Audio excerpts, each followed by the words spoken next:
So keep your hand up and we'll take your questions and help you out.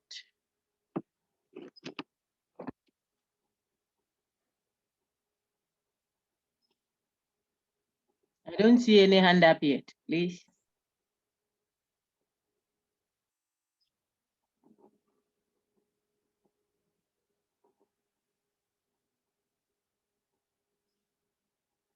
Please keep your hand up if you have a question so that I can address it. If there are no questions, we will end after 5 minutes. If there are no questions, we will end.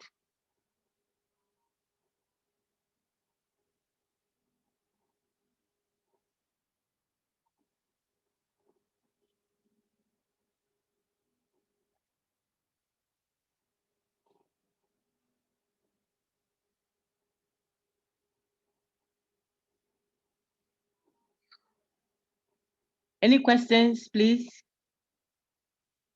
Oh, the way I rushed from the other session to hoping that I was going to have to meet you. Or you are all clear now?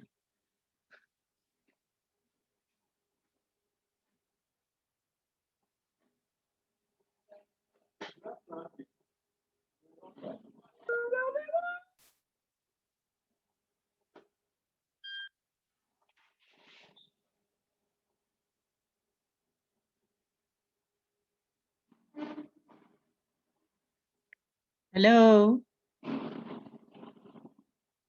Okay, I'll wait a while then.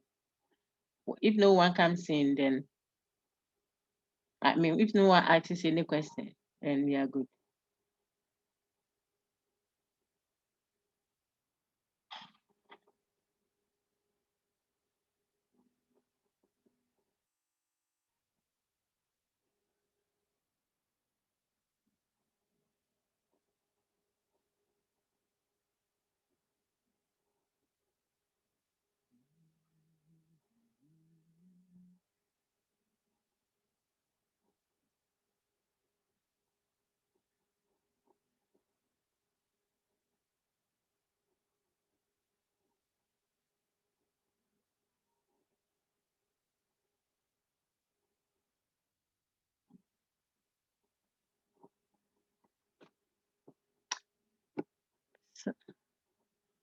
So, between Ortega and Plato, whose view should we take? Why are you asking me?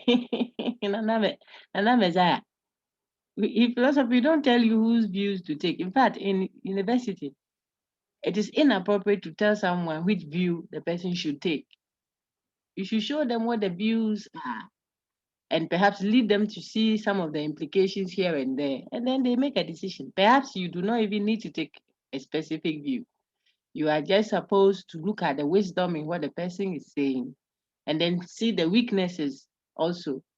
And then take the good part and drop the part that you don't think works for you, given your circumstance or the issue under discussion. But then it is important to know what the person says.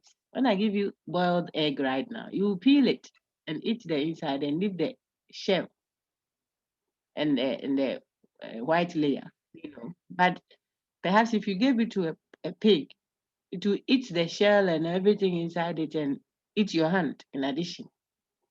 You see, so we don't give you views for, we are not here to create photocopies of us. It's not a good way to teach or to engage people.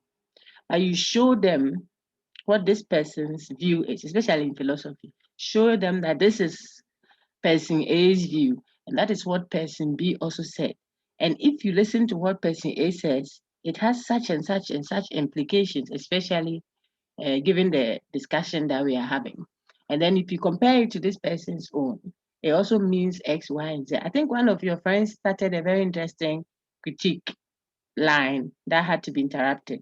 He said that, but Plato was not talking about what you create for. He wasn't, the sense of essence that he was using wasn't really about whether you became a banker or a doctor or something. Plato was talking about metaphysical being, as in soul, your soul, and so on. Why is it that this gentleman, Ortega here, is interpreting a essence differently, and he thinks that he's using that to critique the essentialist. So if you look at your friend's line of reasoning, he wants to say the person may be hitting a straw man. He's not really addressing what Plato and his friends were. That's a good that this person is thinking deep about the matter. So I'll have to help him see that even so, you realize that based on people's metaphysical claims or assumptions, it influences what they do and what they do not do. So it still brings back the discussion to how you are thinking about a matter and what that means for you in your decision making. Someone may do nothing about their situation because they believe that what God has said he will do, he will do. And that I believe in that also. That is not Ortega. That's me, my faith. I also believe that what God has said he will do, he will do. But that includes what you do towards what he has said. So I jokingly told you at the lecture hall that you won't laugh and laugh and laugh, sit there doing nothing and say that I am the head, not the tail. It is true that you are the head, not the tail. So you are always going to be a royal priesthood, a holy nation, and all that. But if you are not careful, a holy nation, a royal priesthood, but you will beg if you don't do what the same person who gave you that prescription of life, what that person also said. It's the same person who said, give and it will come back to you. If you are strong, you won't plant a seed. I'm talking about physical seed. Harvesting will be difficult because the same person said seed time and harvest time will never see. So we want to make sure that you see the connection.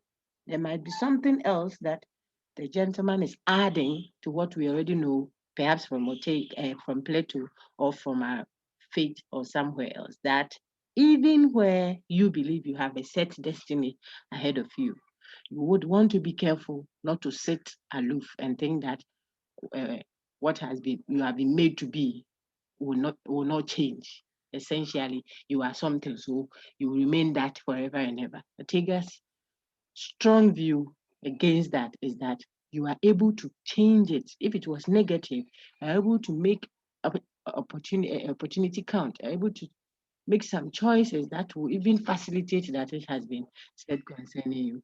Or you could make some choices that will make the thing cut off whatever has been said concerning. So he will not talk about what has been said or what you will be, or you are already something before you came. He will say, okay, now you are here. You are the existing person now. What you do plays an important role in defining what you become. Okay. And so that is how you should connect it. But for me to tell you, says this view is better than this, there's no view that is absolute. So far as the philosophical perspective of it is concerned, it is, excuse me, which part of it that you feel is strong and which part you think is weak and what the emphasis is. And if I had asked you to make a defense for or against these two authors, then you show why you take one and not the other.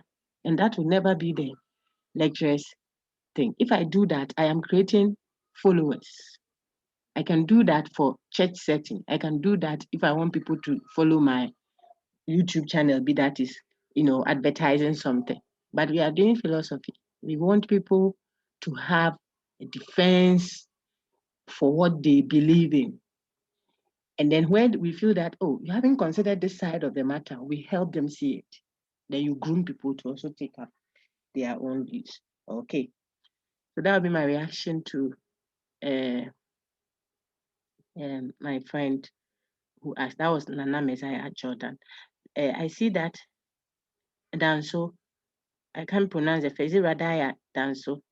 You are asking, Doc, please, can you help me with, he said, Doc, please, can you help me with man is free by compulsion? I really don't understand that statement. You are free by for compulsion means force. So if you saw the point two there, if you haven't seen any part of the text at all, you haven't read it, you have just come landed. I'm not talking to this gentleman specifically or the person I'm addressing specifically. No, I'm not talking about you directly, but I'm addressing the class now. Until you engage the content. When I say engage, you see, sometimes I say read, sometimes I say, have you listened? Sometimes you study it, sometimes you connect what you read here with what you listen to at the lecture. All of that together is what I mean by engage. You have to engage the content. You can't sit and let it come to you. So those who have made an effort, when I'm trying to help you understand, then you see the link. You're able to, okay, then that's what I read over here. One of your friends was asking a question. Then before he even finished, I said, you see, he said something about people are limited by their past. They say, I was even coming to that, though. That is how you learn, especially in a discipline like this one that, trains you to reflect. You are reflecting on something. So if there's nothing there from the content, then the reflection becomes difficult. So I'm saying that the gentleman's page, the page 2 of his reference that I gave you, his reference was only 3 pages. 1, 2, 3. The second page of that, in the middle of that page, you see point 2. He was making a point about the possibilities of being that is open to us. And there he talks about we being free by compulsion. You are free by force. Why? Why did he say that? He needed to say that because of the earlier point he had made. If you weren't free and you were like the stone, then you couldn't have had any ability to change what you are. But there is something that is different from you and I, human beings, which the stone doesn't have. What is that? According to Ortega, we, apart from having some natural aspect of us, which we didn't contribute to, we also have the extra natural part. What is that? The ability to make choices. Ability to make choices is what we call freedom. You are free, you are able to choose A or B. The ability to choose, that's called freedom or free will, if you like. A will that is free is able to say, I will go to school, or I will rather do galamsey a little. We have that free will. You can picture the garden. If you believe a little in the Bible, you can picture the garden situation. Adam and his compatriot, Obai, had free will. They were able to decide whether they will eat the apple, so-called, or not. It was a choice they had, which the trees didn't have, which stones didn't have. That's what, according to how Ortega is speaking now, if I want to put flesh to it to help you, that's what Ortega means, that they had the ability to add or subtract what they are. They had to choose. They were able to. Okay.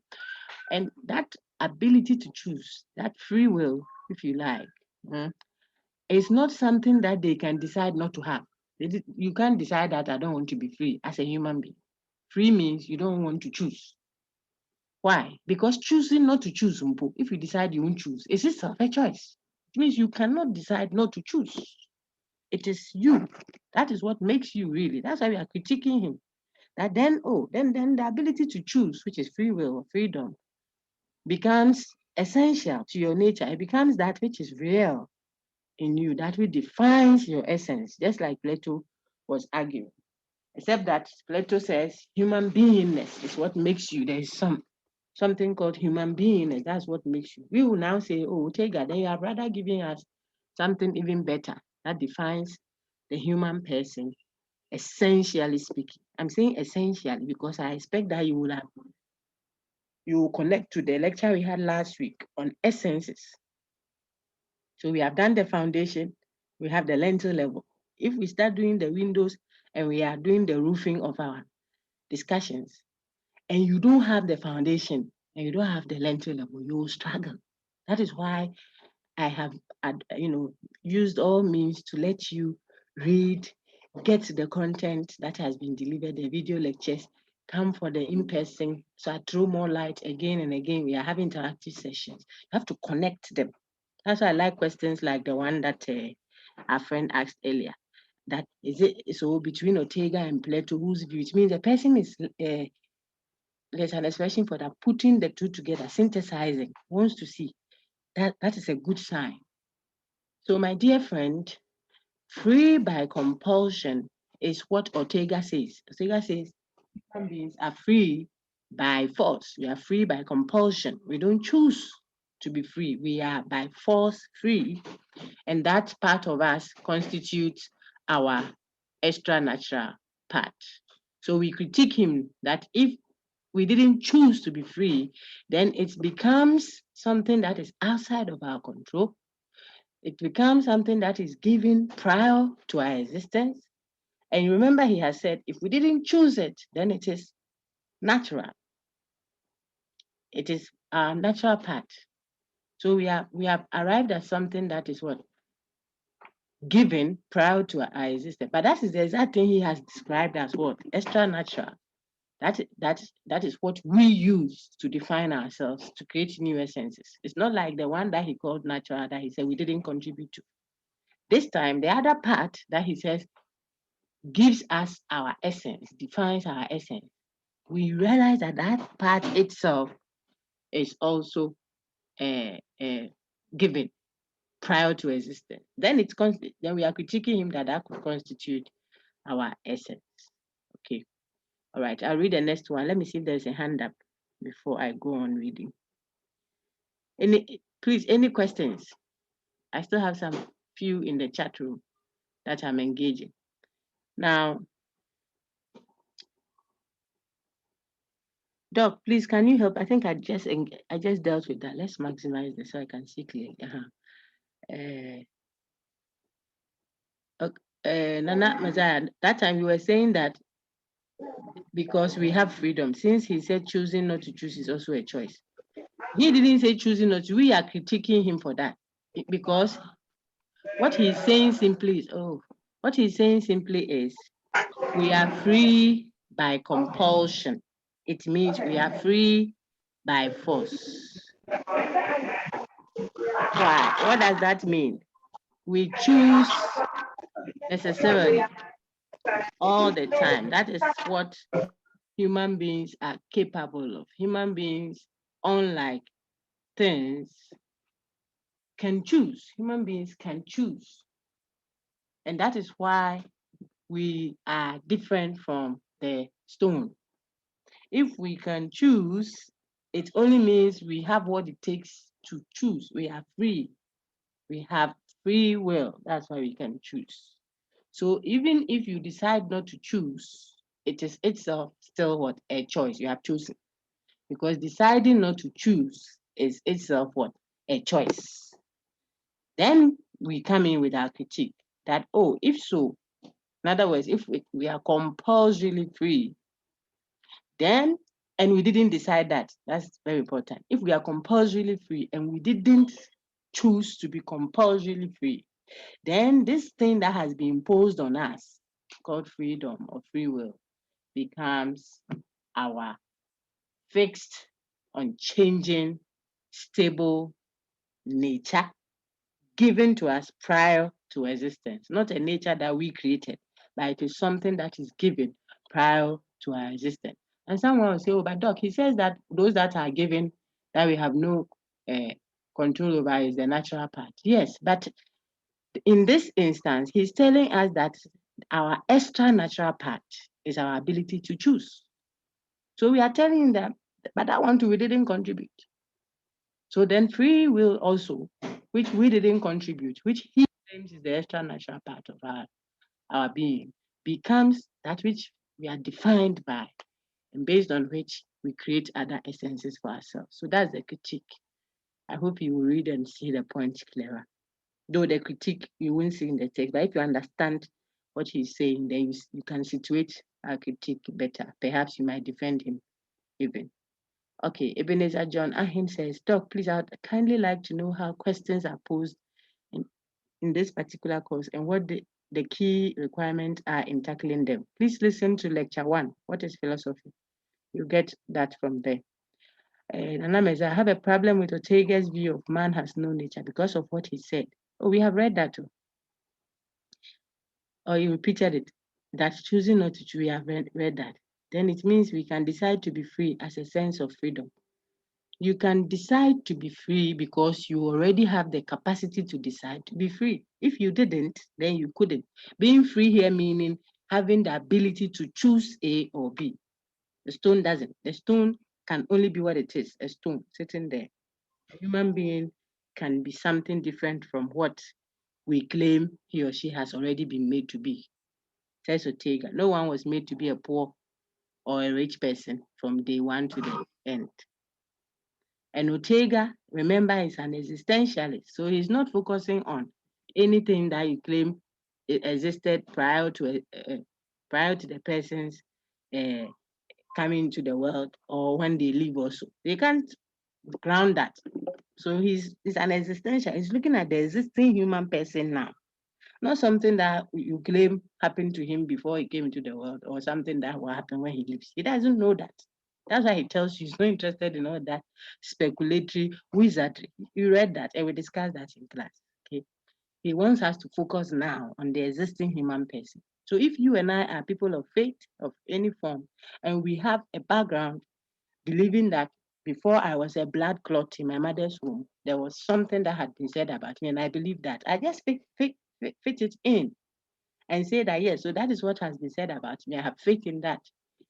Now, where does Ortega's philosophy assist what I believe in already? He's telling you, perhaps, you, a person of faith, that look, you may have that faith that you have been born to be the mouthpiece of God, for example. That's brilliant. But you cannot start drinking, womanizing, and say that what will be will be. What they have said about me will happen. No. He wants you to know, I think, if we want to see how complementary his view can be, he's trying to tell you that they might have said, a lecturer might have said that you'll be a brilliant chap, the way you have started. Hey, this mathematics, how you are working it by class 5 classes, the way you be an Einstein, eh? When they say that, then you go home and go and sleep, do nothing, homework I won't do. That you think you'll be an Einstein like that? No. So Ortega's view fits in here how? That even if he doesn't believe in what has been said already, Biasa, he doesn't make a case for that, I should say. But even if you intend to make a case for that, it will still not be incompatible with Ortega. All you have to do is work towards that, make choices that will lead you to what you claim you have been made to be. He will say, perhaps there is nothing that is ahead of you that you are going to get. You have to put something ahead of you. You have to have a certain expectation. You have to say that I intend to get to this target in life and then work towards it. So you have a significant role to play in determining who you are metaphysically and economically as well. So that is how you see the how complementarity of his view with others that you may have. Okay. Nafisa is asking others to raise their hand and talk. I want you, my dear Nafisa, to raise your hand and talk so that you can lead us by example. If there isn't anything, I have really had a series of sessions. So if you are so clear, or for now you are good, then you can just go and get yourselves prepared for your assessment 2, which will now top up with your assignment that was given earlier. That was also 10 marks. Then you've done the marathons. Those who have not done too well in the other marathons, we'll see what happens next. Daniel Ofori, I don't know what you are not clear about. I won't be able to react to that. You have to ask me what you are not clear about. I see I'm not clear, Doc. About what? Uh-huh. So I'll give it some few minutes for hands to go up. If they don't go up, or for messages to come in, that I'll read. If not, then I will end. It's a Friday already. Okay?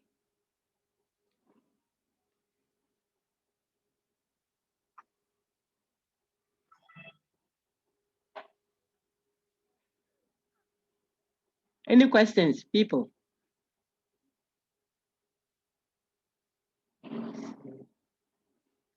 Yeah, so there's another chat. Let's see. Doc, can our essence be changed depending on our choices? What do you think? Because this is already answered. Obin Vilas, what do you think? If you were Ortega, how would you respond to that? And if you were Plato, how would you respond? You see that depending on who is answering this question, the answer will vary. If it's Ortega, what do you think he will say? Friends, someone who can respond should put up their hands. I'm not telling you the answer, but we will still help Obin Villas clear the confusion. Okay. So can our essence be changed depending on our choices? What will Ortega say? This is a good question. Let me write it somewhere. I could ask you. Can my essence change depending on my choices? Is a hand up already?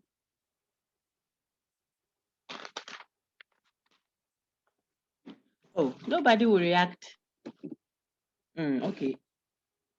Then if what about if I were Plato? What will I say? We discussed Plato last week.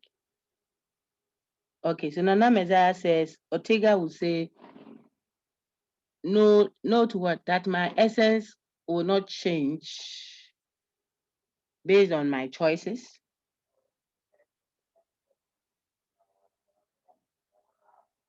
Hmm.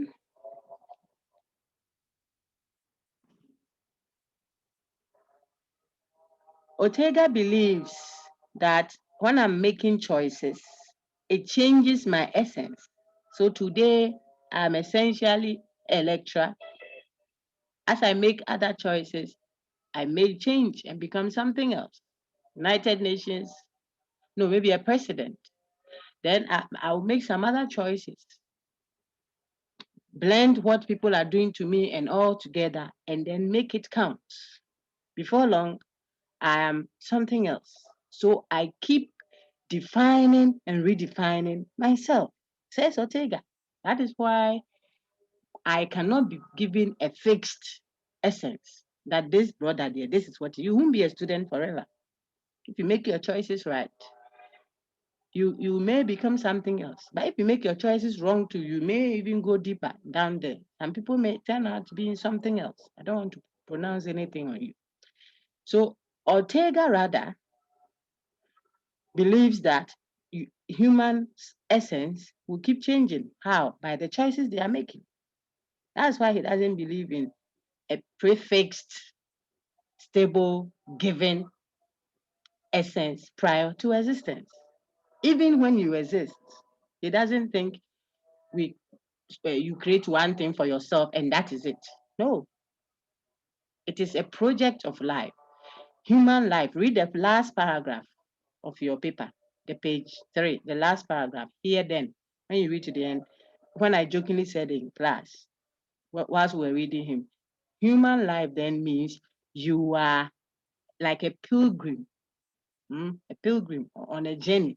Then I even jokingly said it is a pilgrimage to Mecca. You never reach there until you can make choices again. That is when we can define you easily, referencing the last thing you were before you stopped making choices. But you continue to make choices, and the choices that you make help us to define who you are, your being. That's why he's saying man has no nature. If by nature we mean something that is fixed and unchanging about the person. Okay, yeah, so I see that Nana Messiah correct. That says Plato rather. Yeah, so Plato will say, it is Plato that says that which is real, the essence of a thing. Go back to your slide too. Hey, otherwise you won't be able to do my thing. You can, you will do it. Just engage it again. Those who may still need to clarify.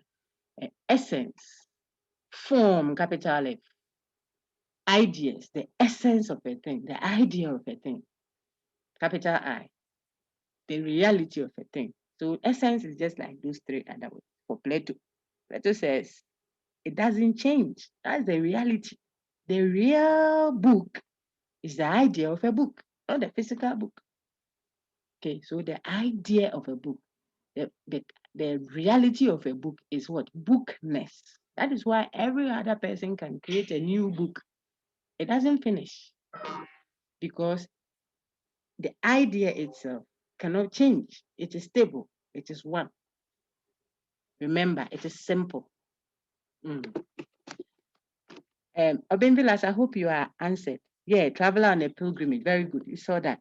So it is Ortega's response will be that my essence is not defined by what even I have done for myself now. What has happened to me or what I have chosen to happen to me now is not my essence. Because I am a being that is not yet. You read that page 2 down there. Because of what I can do the next minute. Praise the Lord, praise the Lord, praise the Lord. The person is doing a fetish. The next minute, the person is holding a Bible. You see, the next minute, you don't know what else. I mentioned all that in class. So people cannot be defined in a static way. But the stone will be what it is, Asa, nothing else. It can't travel abroad and become something. It can't go and do campaign, stone, and say, vote for me, vote for me. No, a stone is a stone. If anything will happen to it, it's what others will do to it, not what it can do for itself to change what it has been made essentially. But the human person can. Jabez, he was defined in a certain way in the Bible. If you don't know, Google Jabez, you will see it. But he created an essence for himself. They asked Joseph, what are you doing here? Because he doesn't look like someone significant when it comes to what they were doing there, taking care of the sheep. The same with David. Have you left the few sheep we left for you over there? Go home. You this small boy, I think here too we are joking. But the man created an essence for himself by the choices he made. The next minute he was up there and his brothers who were the well-built and strong and what have you, bowed to him. Meanwhile, he was the smallest. But he said, I won't sit there and watch this. So he made some choices. They were all shouting, hey, hey. Even the king, Ejah was hiding under a seat somewhere with all the ammunition in the world. The boy said, me, I'll go and face this Goliath. It's a choice, see. So as you make those choices, it redefines you. The next minute, that pauper shepherd player harp boy was a king, anointed. Then now he was wanted. Then he started running. Now he had become a vagabond, wanted by the king. Then he kept running and running and running over until before long, the gentleman sits on his throne. Then the next time he was even on the throne, he had become an adulterer. Then he sent someone with his own death sentence after taking his wife. I'm talking about David now. And the man was killed. Now David had become a killer. So you see, I'm trying to show you that for Ortega, if you want to put flesh to what he's saying in simple terms, you define and redefine and define and redefine. So today you are this, the next minute you are that, the next minute you can make a decision. So that is why he doesn't want anyone to say, wait there, this one was born to be a king. You can become a pauper, even if you were born into gold. Look at Ghana. Look at the natural resources we have. Don't we have street beggars? People begging on the street. They are still blaming the colonial master. What about ourselves? Okay. So I think that helps of being realized. If there's any other hand, I don't see a hand. I'll wait a little bit more. In a few minutes. And let's see. Can our essence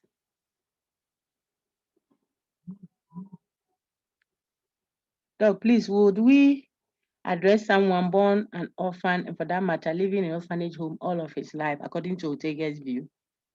Does such a person have possible choices? Oh, there are always choices, my sister. Okay, to make, even though living under his master's orphan keeps. Doc, please, I have no idea. I'm confused. There are options. I keep telling you, when someone says, don't even know, I had no other option than to take his phone because when you speak that way, you can decide not to see any other option. I was reacting to someone's question on one of the platforms. I think it was group 3, if I'm not mistaken. I could check later. The person was saying that what of someone who was born in a village, he doesn't even know professor, so he can dream to be a professor. The thing is, everybody need not be a professor. This one is group 3. Thank you, sir. Thank you so much. I don't have to dream to be a professor. I don't. That is the problem. You are in a village, there is no light, orphan. You have to start from the given options around you. That's what Ortega is saying. And Ortega admit that is difficult, determining what you are going to do. And then some people reacted nicely, and I was enjoying it until the age of Western people started doing their thing. Someone was saying, you see, determining doesn't just mean making the decision. That's why you can just say, I want to be this, and you're sitting down. No, determining what you are going to be. If I'm determined to do banku and okra stew, I don't sit in there and say, oh yes, and then they made the banku. Banku soup. Today the banku will cry, ukrupa, koto, koto, koto. No, then it becomes food. No, if you are determined to do that and you look inside your purse and it's 10 Ghana, and you want koto and wele, tuna, in today, 2021 Ghana, it calls for some calculation. Maybe that's all you have, the density. So maybe you have to engage someone at the market, bisa, say, Charlie, mame, advance tuna back. I'll sort you afterwards. Then this person will be. So as you are planning it, you are engaging it. That's why I keep using that word, engage. You put yourself into it. Not just you sit and think. Your friend gave a beautiful example, says that. So maybe you stay 1 hour after the class. You are determining what you want to be. It is an action. It's not just a mental something you sit and put in your head that, oh, me, I know that I'm going to do well in this course. Yeah, I have faith to have faith. I am confident that we'll win the ball, the football match. Then you are sitting there eating fufu when you are just about going to play. When you start playing, I say, it's like something has come to my waist. When you are eating the food, you didn't know you were going to play football. Or you think just saying that, oh, I'll win. Hey, morale, play the song. You can play for all you like. You should do what your determination. So you are determined to do something means you engage the matter. You know what it will take of you. That's why it's difficult. It will take something from you. You will have to move and make some decisions. Then that's why I always guide you immediately and I say, don't also therefore say that, hey, Charlie, so I for move. Then no, you pull knife. You're going to kill people to get money. Remember that the decision you are making now has implications on the future. The past will shape the options available to you in future. When now you have finally come out and you want to do something good for yourself after you have messed up so bad, then your womb is betraying you. Perhaps so, because you might have pulled the babies out because you want school fees and you say there was no other option. So pap, then pregnant, then drop, pap, then pregnant. 14, you alone. Now that's by the grace of God. I say by the grace of God because you didn't die. You are out. You have managed. You have set yourself up a big business, international woman. You have everything. A man that loves you. Then the past will come hunting. So I'm saying that if you are determined to, you will see options. They might not be as luxurious as the options available to the other person who lives at Presec Legon has. You may just have at the orphanage there, my sister, you may just have books that are stored there because people come and don't give us food or don't give us scholarship. They just bring plenty books to the orphanage people. Even prisoners who are stuck in there, there are great men and women if you read about them, especially those who suffered political something. They wrote their ideas down at the time that they were imprisoned.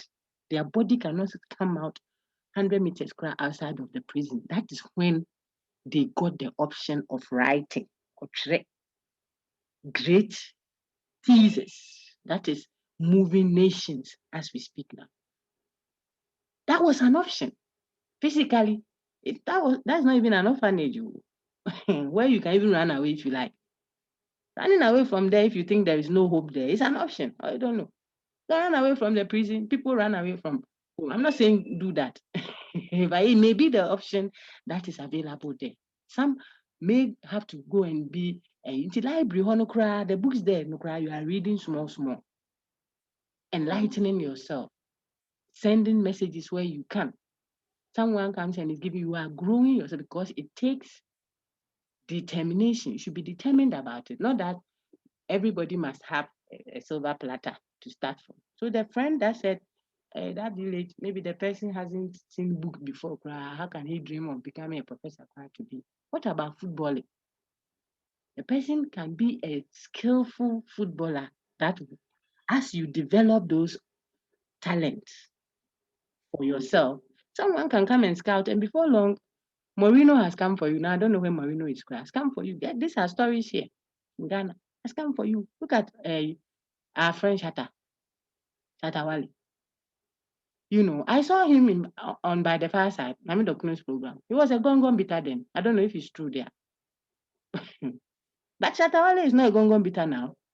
He's not everything in the world, but at least he won't come and beg you for deliberate. You follow, look at his followers. Some churches want his followers. That number of people in their church, they won't get mpo. With all the whatever label you want to give him. Look at the people he can move right now. If he comes to stand at Legon campus, they will leave your Ortega lecture and go and listen to Chatter. But he didn't start as he is. Look at Stone, but all the people. So the point I'm making it doesn't have to be book all the time. It doesn't have to be what we think are the given options. It is the one that is sitting there. You might just be weaving baskets. You might just be an artist. That young guy there, just an artist. No hands, no legs, perhaps not even sight. Apologies, my dear friends, can't hear, but can draw and might draw something on the wall in the village there and attract a tourist who just came to pass one night and take the person away overnight. So there is always something that can be done. You just have to look for it. I told you in class that students that finish school, I will say, I can't get job to do. They didn't allow, if they did some philosophy in Pua, they didn't allow it to pass through them because philosophers create the job. We create it. People don't know. We don't go looking for someone's job that he has created to come and become a planqué. We create it. We create it. It depends on what you call job. That's a challenge. Everybody wants it to be a certain way before. But someone sold bread and he's gone international. I said it at the lecture. Bulodo. Morning breakfast, bread. Okay. The next one I see here is, Doc, I want to, that's Paakun Kofi Bernard. Says, Doc, I want to know what Ortega meant when he said, I'm not interested in the so-called spirit. Yeah, because he's not talking about the extra natural part that he refers to. He doesn't want you to interpret it as the soul, the spirit, etc. Okay? He wants you to think of the extra natural part as what he calls your personality, the self. And this is also in the text. Not something that is non-physical, because he's an existentialist. He was focusing on the existing person now. When you talk about soul, spirit, what is your soul? Unless you're a person of faith, I believe I have a soul. I have my own spirit. I have the spirit of Christ in my spirit, inhabiting my soul and my body. I'm 4 in 1. So that it's not about what I believe in. Someone believes maybe they are 2 because soul and spirit for them are 1. Some believe they are just body. There's nothing beyond the material. When they die and they bury them, it's finished. Some believe that. So it's not belief. When we discuss belief right now, we have different. Some even believe they are their grandmother who left. It's the same grandmother. One. So we don't want to bother ourselves with that. Ortega says, I am not talking by the extra natural part that I refer to. I'm not talking about all these things. You all can have what you believe in. For him, he considers those as what? Speculation. That's why he put it there. Remember the speculative approach of doing philosophy, where we all may not remember the critique against that. Read it. I've set your questions for your assessment. Someone may meet that question. There are several questions put together. So whichever one comes to you, then you answer. Okay, as the system throws it left, right, center. As I said, study as if you are going to do your own. It is you. Life is how you make it yourself.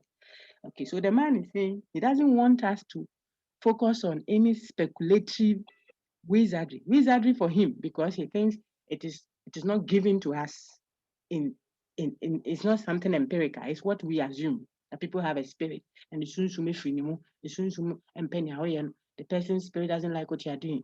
The person's spirit, I said, look, I'm not talking spirit so anything, like maybe Plato and the cohorts were doing.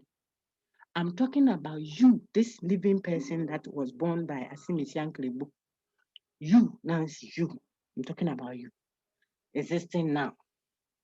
You can make choices that will define your personality. And that is what we all as humanity will refer to you by. That is what we will count as your essence. Not anything that was said about you, or you were born with it, or your mother was so and so, or your father was so and so, or you came from so and so. It won't matter. Your height won't matter. The day you become president, they won't say short Asimesi or Bentin. They will address you, His Excellency Asimesi. You can put all of us to sleep by your pen. When you come and say fellow Ghanaians, and we all shake. Why? Because what you are, according to Ortega, what he thinks becomes your essence. Is what you added to what was naturally given to you. So naturally may be short relative to others, but it won't matter any longer if you contributed to making yourself something else than what was given to you. The same way, someone may be dead. If you think being short is a crime, you will react. Someone to be so tall, stout, well built, everything, and you will go and rob and will be put in prison. They will show him what to eat, when to wake up. He will come and weed for me, small, tiny me, to come and park my car there. Because of the choices the person made, we won't have any value for that person. So Ortega thinks your essence is what you topped up with, not anything non-physical, your soul, your spirit, your body, whilst you are hungry. And I said that you can even extend it to what maybe you believe you have been made. Maybe some witch doctor told you, your mother, that, hey, this is your daughter. When I look into the the way this lady has good future, she will get a good marriage and it will impact the whole society. She will lead nations. She's like, yes, Antoine. That is at the time you were a tiny baby. You did some Greek philosophy, you might have read the Oedipus complex story. A man that at birth was told that you sleep with your mother and kill your father. And because of that, they put him far away. You can Google that and read, you know. So it could be something that has been said as that which defines you. So you will be this, you will become that, you will become this. All of that, Ortega says, if you don't play your part, it's a lie. Positive or negative, won't come to pass. So he doesn't want us, my dear friend, that is Parkon. He doesn't want us focusing on those. But I am a person of faith. I think maybe you are also. So we can still hold our faith thing, but then we will get the part of his argument that says you have a part to play in it. If you don't play that part, what has been said won't come to pass. Yo, Nana Messiah Doc, it's about the Plato's knowledge. How is it different from reasoning? I don't get you. If you look at the reference I gave you on Plato's Allegory, I think the page, if you have your text, you can take it, the page 26, where we get the simile of the cave. It tells you in that table there, looking at reflections of objects outside the cave is what? Reasoning. You are reasoning with your mind. Then looking at objects, these are not reflections, but the object itself outside of the cave is what? Intelligence. So reasoning and intelligence are all outside of the cave. They are all at the framework of what? Knowledge proper. That is reality. When you come out of the cave, you have encountered reality. But even outside the cave, where there's reality, he's showing you that you could be having reflections of the real, and you could be having the actual object of reality still outside the cave. One is reasoning and the other is intelligence. And both of them constitute knowledge, except that one is more, if you like, more real than the other. Okay. So reasoning, reflection, what have you, are all, if you like, different degrees of knowledge. Nana Messiah again says, Doc, about Plato, the cave. He said the prisoners are chained in the cave and they face the wall and seeing the people along the road. Not along the road. They are all inside the cave. So they see the people who are passing by. They are chained to one position. So they don't see behind them. Okay. The people are passing. Think of them as the masters. They are moving up and down. But they never get to see the people themselves who are even moving in the cave. They just get shadows of those people still in the cave. They are seeing shadows. That's illusion. Shadows coming from the fireplace, the fire behind them's light throws their shadows on the wall for them to think that. So those seated think they are seeing the real people in the cave. Even inside the cave too, they are they are ignorant. Okay. Now, if they got released, one person got released and turns and sees that, oh, the shadows we're seeing on the wall were not the actual people in the cave. Plato says that will be a better view, but it is still not the real. That one is not an illusion. It will be, say, an opinion because it is still given to us in sensation. Remember, the whole cave is symbolic of empirical knowledge, knowledge coming to us through senses. Plato will not call that knowledge. He thinks it is opinion. But the person seated in chains doesn't even have opinion yet. The person just is living with illusion. It's not there at all. Okay. So does that mean we have two kinds of people? That's those in the cave and those along the road. This road you are talking about, if you come out of the cave, yes, you have actualities. The cave analogy are all symbols. Like Jesus has told us Good Samaritan story. Then now when he finishes, he's showing you that the one who was going to do this means this. The one who did this, or the just a story that a farmer went to sow a seed, and then some of the seeds fell here, and then some fell there, and some fell there, got scorched, and another one fell here and grew. Then when he finishes, the story I told you, no, this is what I meant. The one who went to throw this to grow the seed, the farmer, is a seed. The seed is the word of God. The ones that fell here are those that did it. So Plato also tells you a story. Then afterwards, he's showing you what it symbolizes. That's the allegory, the parable, the story of the cave.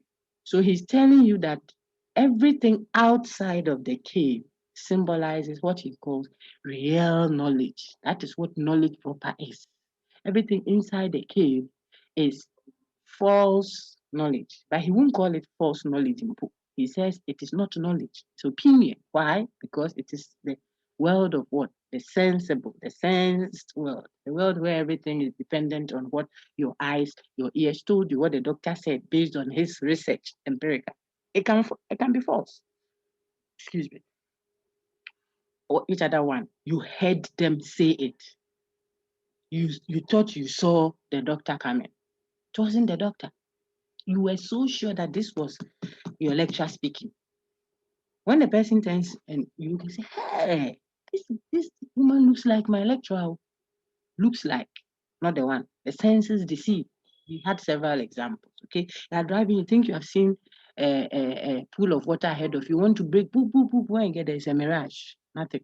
Whoosh. The, the ruler, when you put it in water, it's as if it's broken. When you can say, oh, who broke my ruler? You pull it and it's not broken. There are so many instances of deception by the senses. But the worst ones are the ones that seem to be authorized. For thousands of years, people thought the earth is the center of the universe. Every other planet is orbiting it, going around the earth. It turned out to be false. Brothers and sisters, as we speak now, it is not so. Now it is the sun that is in the center of the universe. All other planets revolving around it. But it was believed to be so for thousands of years, thousands people, or if you like hundreds of years. Someone said, what thousand years? Madam said, Wapao. I said, well, Google and let's check. People were even killed when they were prompting that, we are looking at this our search again into our telescopes and we see the angles differently. Something is not correct about our view that the earth is in the center of the universe. They were killed because other theories depended on that false theory. Then they didn't take it to be false, so they won't allow. Like people will say, we have discovered a cure for HIV, and if you are not careful, they won't leave the next day, because people are getting huge sums of support for claiming to be taking care of people with HIV. So if you come and say you have a cure for it, you'll be beaten. So we're depending on what had been empirically found for years, empirically. It turns out to be false. Those are the ones Plato will call opinion. They are coming from people that are authority in that their field. They are not like those who were in chains, who were just depending on illusions.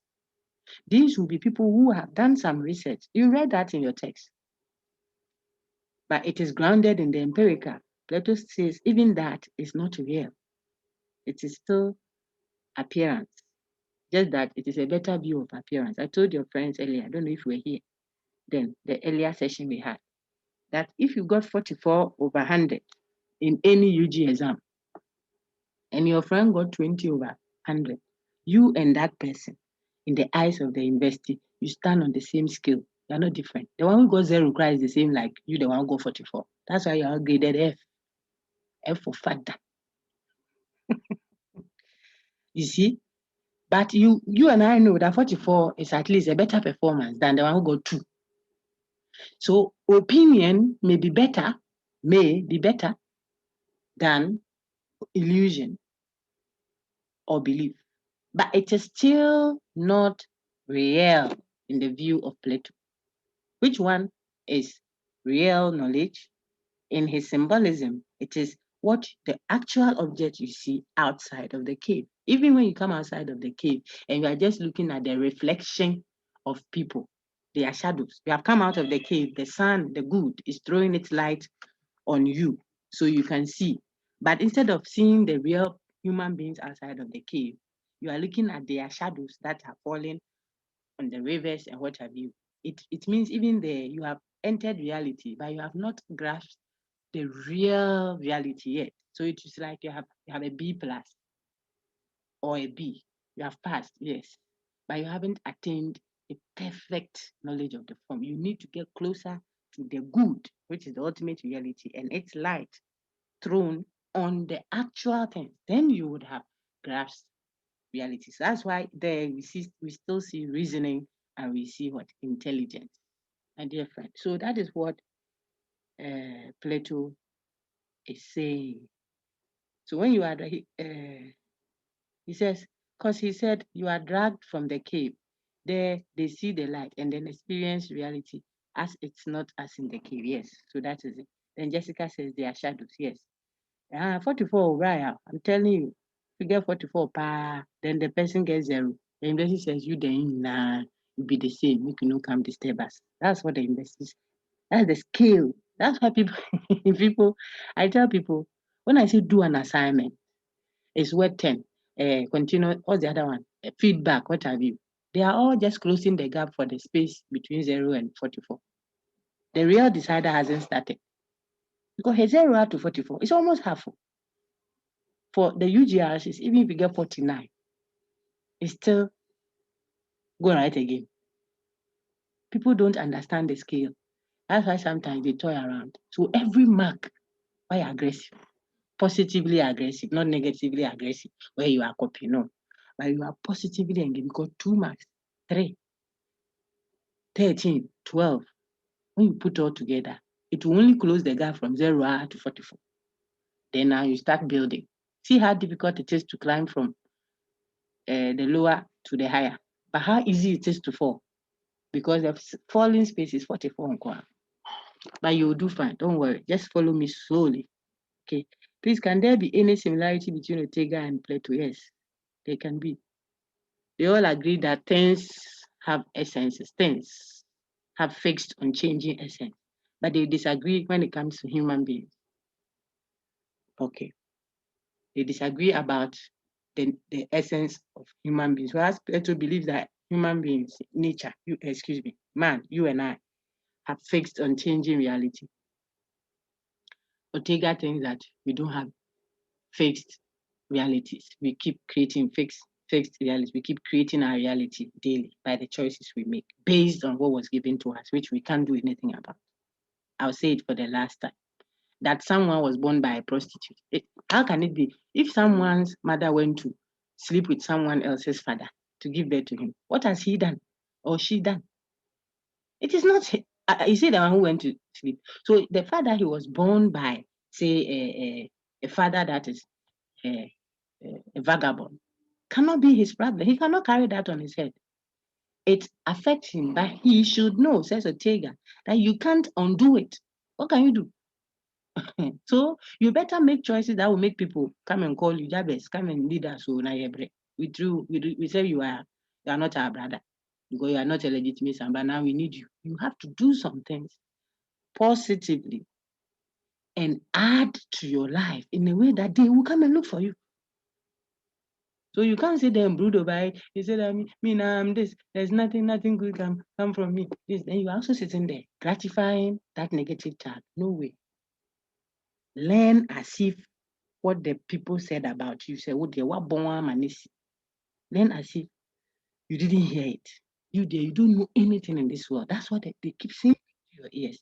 You have to study to make that statement negative. You don't get any pain inside you. The guy said, that's why all the guys that come your way leave you. You don't know how to keep guys. So what do? Are you going to react to that? How? You do what you can, not sell yourself, but you add so much quality to yourself that the brothers will now line up again and come knocking. That we said we didn't want, but Charlie, where you are free to dear sister, we want. You make us your boy, we'll fit. Rather than sitting and saying, I mean, everything that I do, they say, then you go and bleach your face. And when you go and say you are too red, then you go and make it black. Then you are too black. Then they say the hair is too short. Then you go and make it long. Then you can it's too long. Then you make, why are you living for people? And yeah, and dear sister, have a project, define yourself in your mind's eye. And then if you're a person of faith, which Ortega won't add, but I will add, you tell yourself that I won't go any back door. I'll go legitimate. But I am going to target that I will reach here. That determination in your mind that you are able, by the grace of God, to change the negative. If it is positive, that is, you came to meet everything good, born by this great man, fame, what have you, all the better. You carve your own destiny. If it coincides with what has already been said about your glory, but if you don't know that there are things said about you, that you will be a great man, what you have not been told, you will still actualize it rather than sitting and looking for what they said. And every day I say, oh, me, Charlie, football, they are the players telling them at the class. I mean, I am a serious footballer, but because of one or two things, the person speaking has now become an old man holding a stick. Hey, me, by the way, I was playing football, but what did you do with it? Don't glory in the past. Don't be remorseful about the past overly. They took their property. What can you do? They've taken it. What is left? It's left with only your father's chainsaw machine, one pay. They took all his cars, these family people. Your mother wasn't strong enough to fight for. Even when she went to court, they came to bear false witness and all that. Took everything from you and your 6 siblings. You are now a father by force, a young brother. You have become a father and a husband to your mother. So what? Are you going to do armed robbery? Is that the only option? Says who? If you have to sell sugarcane, sell it. Pokey, sell it. Kakra, kakra, kakra. Determined, you set a target. Sometimes you will go hungry, but you set that target. You set that target. You will need people. You take note. Ortega's text tells you that other people will contribute to your life, but still you will admit or reject what is coming by your posture, by your respectfulness. You are serving somewhere. You are running errands. Kakra, kakra, kakra. You never lose focus of what you set ahead of you. You will see it materialize. God willing. Okay. Then Nana Messiah again smiles and says, yes, because they are all concerned. Okay. Doc, assuming a patient refuses to take an injection, very good. That is now we're going to informed consent. Okay. To take an injection or medication prescribed by the physician, all because of autonomous right, and later got into a severe pain of treatment or say die, can the physician be blamed for that? It depends. You see, it depends on whether this patient request. Suppose the doctor says you cannot leave my hospital alive if I do not administer this drug or this procedure on you. Then the patient says, but I don't want it. Of course, perhaps because of certain implications that will come with it. Maybe the person says, like that funny example I give always, we will have to cut off your something. An African man, we have to cut it off so that you don't bleed to death. If we cut it off, we can easily stitch. We can easily stitch the other part of you. If we cut it off, then we can stitch so that you don't bleed to death. But Charlie, the man is an African man, right? African man without the something is dangerous. Please, it's up to me. Allow me to teach. It's dangerous. So the person may say, no, this one they let me die. You can't impose your will on the person, you see. So the question is, if he made that decision voluntarily, he had that information and he chose not to, and then maybe he won't even therefore stay at your hospital. He says, I want to leave. Not that he's even dying on you. You cannot be held responsible. The only challenge is where we are not sure if the person says, I won't accept it because he or she was not properly informed by the doctor. Then perhaps the doctor might be held accountable. So it depends on the situation. That's why we always give a scenario and then you will defend. And when you are making your presentation, either for or against, like I've always said, you look out for the possible counter responses that may be raised, and then you respond to it to enrich your own paper. Okay, that's for informed consent. Let me go and see if there's a hand up. Any questions again, please?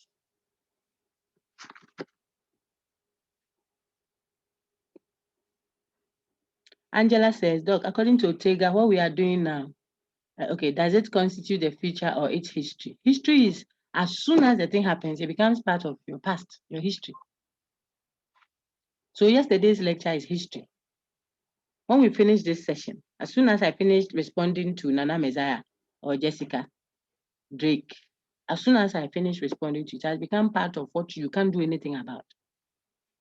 So if it is something you did or something someone did to you, as soon as the person finishes, he insulted you so badly, it has become your past. You can't do anything about it. So don't try and undo it. Rather, make options that will, if it is a negative impact that it had on you, make options that will mitigate that impact. So he insulted you so bad, or he hit you, gave you a slap. You shook your head like this and looked up. He said, where? Me not trying to do it again. Am I the one you slapped like this? The slap cannot be undone, no, auntie. Boom, it cannot be undone. But you can decide to react based on the slap or walk away. Those are the choices that will be available to you. Or you can stand there and say, I've been advised that when they slap me on the left, I should turn the right also. So please, my wife, my husband, slap the other one too. It is still your choice. People stay in homes and they are battered left, right, center. We may not want divorce, but you are not a foolish person to sit there and receive slaps. You see? So, but that thing is symbolic. Nana Messiah, that word is symbolic. When Jesus says, when someone slaps you on the left cheek, turn the right, he wasn't speaking literally. Hey, he wasn't speaking literally. That go around and turn your left and your right cheek. Did you see what Jesus did at the church when he got there and they were selling it? He put some say string, some say cord, or triaba, Why didn't he say, oh, you are selling pigeons? Okay, sell human beings to in addition. Okay, he was speaking symbolically. He wanted you to go an extra mile for people. The thing that they did to hurt you, have a bigger heart. Because he came with a stronger standard than the one that Moses gave. Okay, so we can engage that later. Because you said it's according to the word of God. That's how I reacted to it. My sister, so how you react to it, is always a present matter, which will impact the future. But what is done to you or what you do, either way, as soon as you do it, it becomes your past. It becomes your history. You can't undo it. So it means immediately you should be forward looking how to make it better towards the set project of life that you have. Maybe you wanted to do a certain course. The first semester, God forbid, F or C plus in that course. The next semester, Q. The next one, R. You realize that, Charlie, I'm doing what I can, but it is not going well. Do I have other options? Maybe I can pursue that as a second degree. And if I have a good first degree, perhaps I can do that for the second degree. So if it is not going well now, you don't sit there and continue and continue and continue. When you have tried all the options available, you are selling and go and close to at that junction. The people are estate people. When they come, they ask, excuse me, please, is that potato chips and salad you put up there? You say, no, this one is so this one is fufu and bankuya. They say, thanks. Then they drive away. The next person, they say, for 1 month, you cook the food, you take it there, nobody buys. At worst, two people stop and maybe they get some of the fried fish. You go home and eat the food with your people. Shouldn't you by now realize that area bankuya working? So you have to look at other options. Perhaps you come there and you sell fried yam and tofu. You just make some small design, put some salad cream somewhere. It will change because those places, the people driving, then they are estate people. They are in their cars. So maybe fried yam there. If they are hungry, maybe they will still be able to eat it while they are going all designer and driving. Now your banku are no question. But if you go to some corner B2 where maybe Pastor Nancy has been passing, maybe I will stop and do kukunte a lot because I like it. So you have to always look at the giving options and then work on it. It's a project, it's ongoing. You don't look at how people do rebranding. When MTN came to Ghana, if I recall right, they were called Space Phone. Then they went to Ariba. I don't know if some of you remember them. I mean, my bishop will say, big man in a small body. When you see my body, you'll be deceived. Watch your have you. So I recall a Space Phone first, then Ariba. Now they are MTN. You rebrand, not because those who are doing rebrand, they don't rebrand because they just want to rebrand.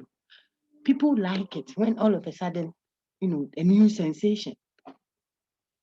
So could you consider the options? Not that no to go and do some bad thing, no. But is this something you can do? You can tweak something here and there that can change how things are being done. It might lead to a better you than what you have now. Someone said, Chairman, make hot rough. I don't know who chairman that was. Let me see if I can read through. So I'll go up. I can't see the top one. Let me check it. So, Doc, now that we have all successfully submitted our assignment, you and who? Paco, you and who? You know the number of people who are on my neck now. The thing I wanted to avoid now. There are people who are not even on the site still, as we speak. Even some few minutes ago, I added some people. Hey, who said, you see the prophecy I gave you people before school reopened? When I put stuff on the platforms for you, thanks to Ohene and Gipti, they were able to get you to most of you via your platforms. I just gave you the channel and said, start learning. Because school can come, school can come, school can reopen, and then even getting to the site so you can have access to content will become a problem. People are not on the Sakai sites to even see the assignment and do it. But Even if we are to give them that opportunity to do, which we will, it won't be the same paper. I may give something else as so they can reflect on. So simply put, the J.M. Miles paper you would see, as the two authors are suggesting, that where it is difficult to establish autonomy individually, in other words, you can't establish that you have ensured the patient's individual autonomy. You can still rely on his or her communal others, because personhood is not just individual based, it's also communal based. So the African notion of personhood is not you, the individual lying there, now you're a person. No, a person is a blend of the two, individual aspect to personhood, and there is a communal aspect to a person, to personhood. So autonomy says respect the person's autonomy. And if personhood is not just individual, it involves a communal. That's when we are talking Africa, the African context. The communal comes to play. Then you can rely on any other person, you see how I'm speaking, who is tied to the personhood of the one lying there. That could be the person's mother, the father, the sister, the brother, the pastor, even the physician himself, or the depending on where the person went to, the fetish priest or the Shankoms of war that he or she went to. If she didn't have faith in that person, she wouldn't have gone there. So in your bid to ensure autonomy, you should respect communality also. Now, the challenge with that, though, is people may play on that. All these things, I said it in my own video to you. People may play on that and push people into their death grave too quickly so they can benefit from them. But it will be better than you saying that there is autonomy. So the patient is, excuse me, mentally sick. The wires in the brain are all torn apart. When you ask her anything, she's sitting there looking at you. Oh, doctor, doctor, doctor, doctor. You want to ask her for her view about what? She cannot make a decision, or the person is in a coma. Okay? They say that is going to step on some bad drug. Idrubone. That's why she's in that situation. What will you do? The woman has bled in labor and what's the expression? Blacked out. She's dying. The person wants to, what should I do? What should I do with her? Are you now going to take your pen and paper and come and say, I want the consent of the person lying there? She came with her husband, so to speak. He says, please, deliver the baby. If the baby dies in the process, it's fine. You give me my wife back. He said, no, I want the consent of the woman you want the consent of. We're blacking out. So we are making a case that sometimes we can still maintain autonomy without necessarily depending only on the said patient herself, because that is only from an orthodox view. It is the orthodox view of personhood, a Western view of personhood, that will insist that it has to be the particular person lying there. That particular person lying there in an African view is not what a person is not an individual. Person is a person. It's a blend of individuality and communality. So he is himself, yes, but he's his father's, his children's father.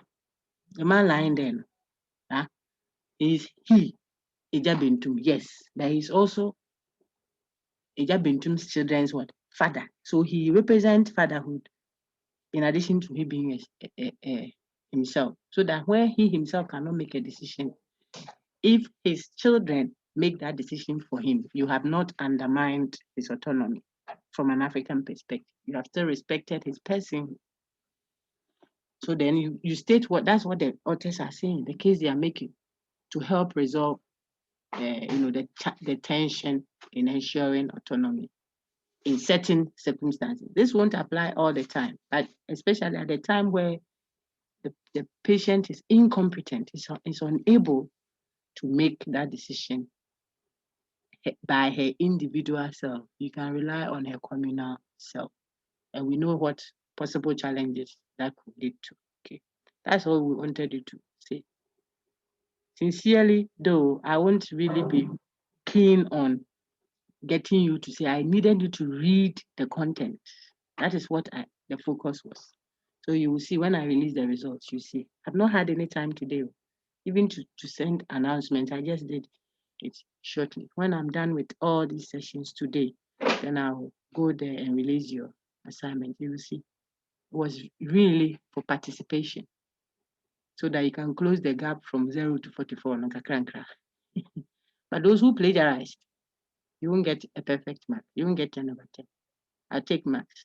When I say plagiarize, those of you who have been flagged red, gone by Sakai, by Turnitin and the plagiarism checker, you won't get the full 10-10. But any effort at all you put in that exercise, the rationale was to let you participate. So it's not really to examine you, finch him on any text. And I told you from day one, the same with the feedback exercises I gave in class. Anyone that participated in it would get the full 5 mark. Those who didn't participate, you will have to earn that mark yourself. Okay, so that is when I say participated, maybe you got 2, so I didn't record it for you. But when we engaged in class and we clarified and we explained, you would have learned the wrong and know that, oh, okay, so Ortega's definition of our true being is what? The self. Okay, now I know. So if you didn't know, now you know. That's the rationale. But those who also read and earned it themselves, those 5 marks that they got for the first one, some got 5 in the first one, 5 in the second one. It won't go waste. I'm grading. This is what we will always go back to it to push you up there. Okay. Then. Hello, Doc. Yes, sir. Go ahead. Nana Messiah Jordan was asking a question. I'm still in the chat room, but you asked. Yeah, I want to answer the question. What question did he ask? He asked, Doc, with the principle of beneficence and non-malfeasance, can a patient be treated without his or her consent? Hey, that was the question he asked. I've not gotten to that one yet. So answer. Okay. Please go ahead. Okay, Doc. According to beneficence and non-malfeasance, the beneficence itself, when the patient is unconscious, if the patient can't talk, that one, the autonomy of the patient depends on the physicians. Not always. Yeah. Not always. Doc, I'm talking about when the person is in critical condition. Maybe he's in critical condition. I'm just to help you. Then you continue. Okay, Doc. Maybe he came with maybe she came with a husband. Yes, you have to inform the husband too. Maybe she came with the husband. So the husband or the mother might tell you that, hold on, my son, when he goes into such a critical condition, this is the report I have received from his doctor at US. We just came. Okay. This is what is done to him. So please don't administer that drug. Give him this one, rather. So the doctor would not immediately say, oh, he's in a critical condition. The womb is disturbing her. I'll cut it off so that she will survive. It's not in the doctor's place to do that. Yeah. So continue. Continue from there. Okay, Doc. But the doctor can, or the physician himself can maybe medicate on the patient. After that, he can consult his or her family members. No, it is a serious crime. I'm telling you. Yes. It's called paternalism. Okay. Unless the doctor knows the patient already. In other words, unless this is where the patient comes to his hospital, the doctor has his health records. This patient has already signed that if I get such an attack, I allow you to go ahead. But you don't say because you are the physician and the person is in a critical condition. How critical is the condition? Can you rely on someone? So you want to make sure all those options are not. Sometimes people are brought there and the taxi driver said, I saw him lying in the drain there. I think he fell down. It was drowning. So I just pulled him and brought him. They leave the person with you and go. So now you don't have anybody. You don't know anything about, no ID on him. He doesn't have any health card on him, nothing. Then that one, you may want to uphold beneficence and non-malfeasance over autonomy. Can you see that? Uh-huh. My brother, can you see the point? Yes, doc. But you don't immediately say that, mommy, if I look at the way she's bleeding, look at the way look, hey, Auntie Ness, bring me the thing, let's cut off her womb. She has 2 children already from her record. So cut it off, let her survive. Hey, do you know what you could put yourself into? She might want to even die rather than, or she might say, no, you shouldn't have cut it. I would have called my prophet. He would just give me we are water. And the womb will go. Why did you do? Some say release our father to us. The thing that we have discovered that he has is homesickness. We have to take him home. You see, maybe some boil somewhere. They say you're going to operate or some fibroids. You want to cut them. The patient says, no, I want to go and do herbs. So discharge the patient.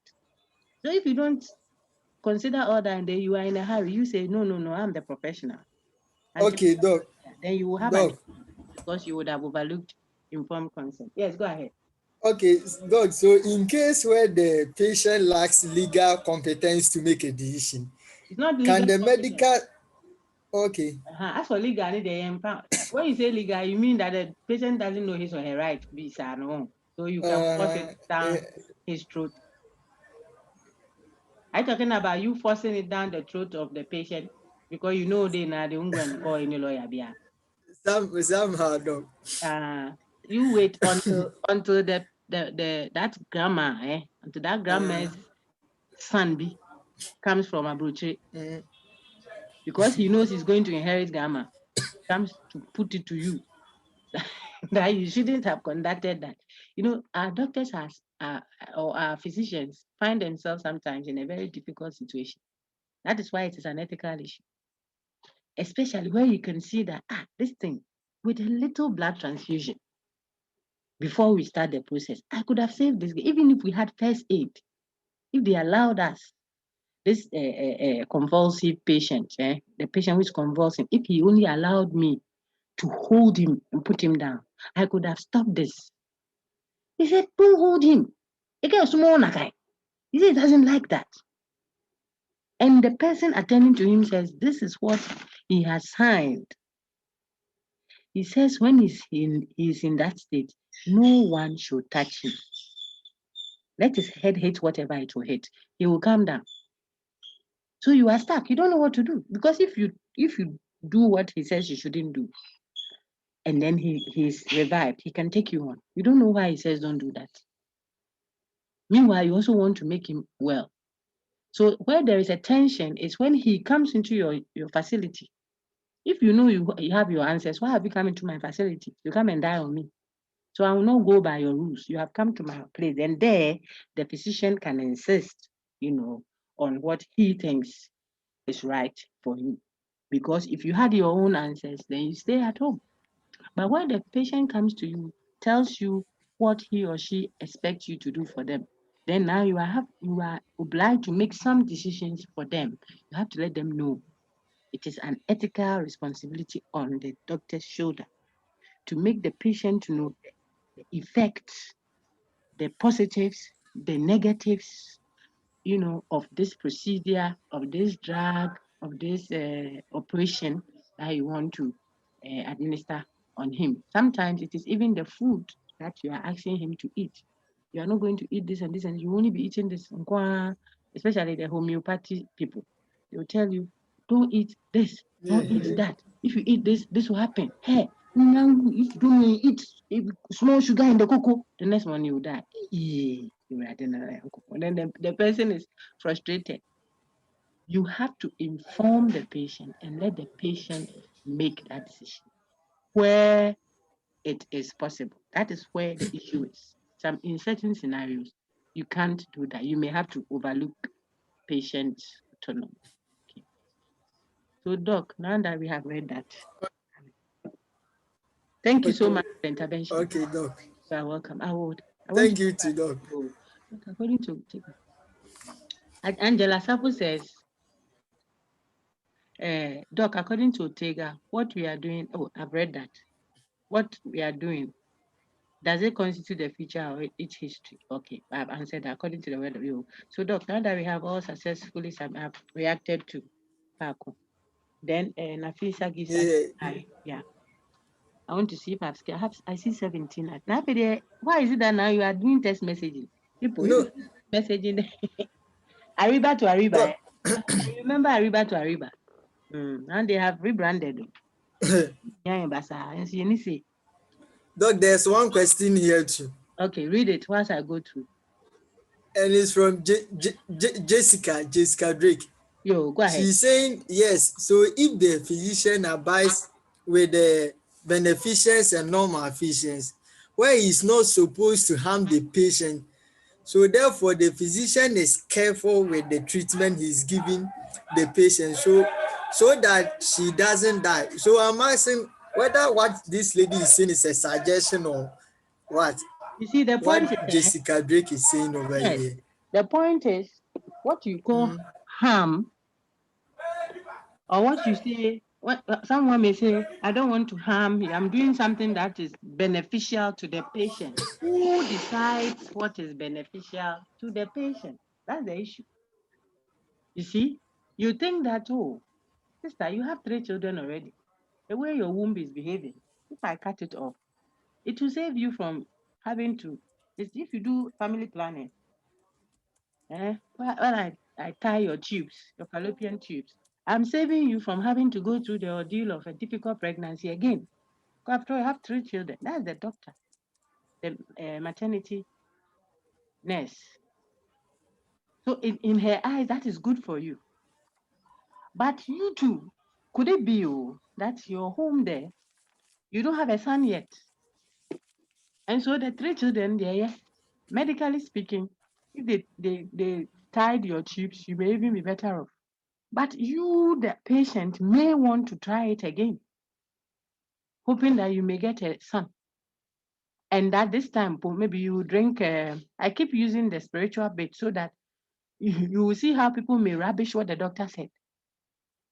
You rubbish it, cry. Say, you, when I say this is an issue, when I pray to God, He will save me. I am the Lord that healed thee. So don't worry, doctor.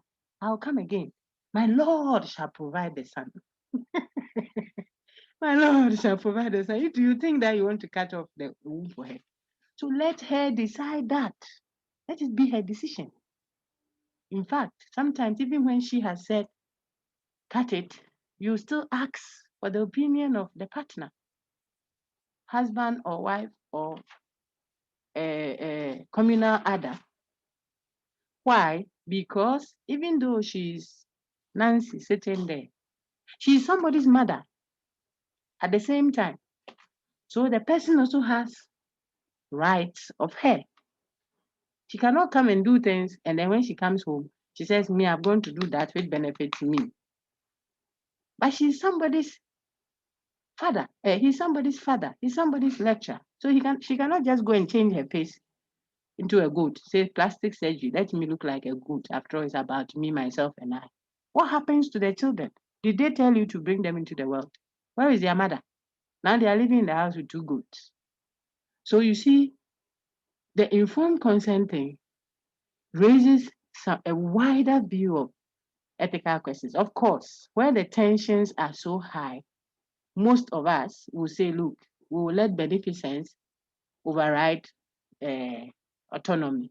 But we want to be careful what we claim to be beneficial to the patient. Who is the one deciding that? Who will be deciding what is beneficial to the patient? That is why we are also interested in ensuring that the patient consents, but not just mere consent.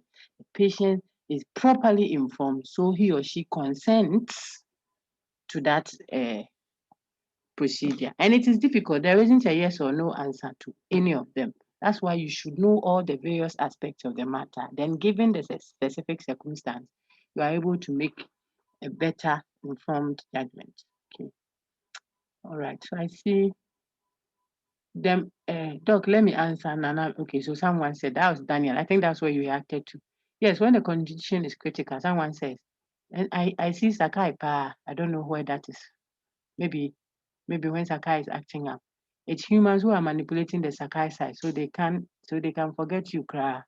Sound sharp. But what if the patient is insisting on his or her autonomy and probably not brain affection? Because it's in twofold. Either the patient is correct minded or brain affection. Exactly. That's why it is tricky. Sometimes the patient is, oh, Antina, cut it off. I don't want this woman again. I'm suffering. Where ya? Then you take your sharpener. Hey, but you take your cicatrice, your scissors, and you cut off the wound. Shoo, shoo, shoo. When she finishes delivering and she's a little strong, she can eat a little. She'll ask you, where is my wound? Go and tell her that, oh, you told me to cut it off. Me. That time I wasn't correct. Oh. That time I wasn't normal. Cry. When I was insulting everybody in labor, that was when you took me serious. I was crazy. You have killed me. So you don't want to let people make decisions when they perhaps are not mentally stable. And you say, she herself said it. It wasn't an informed consent. So that was an important input.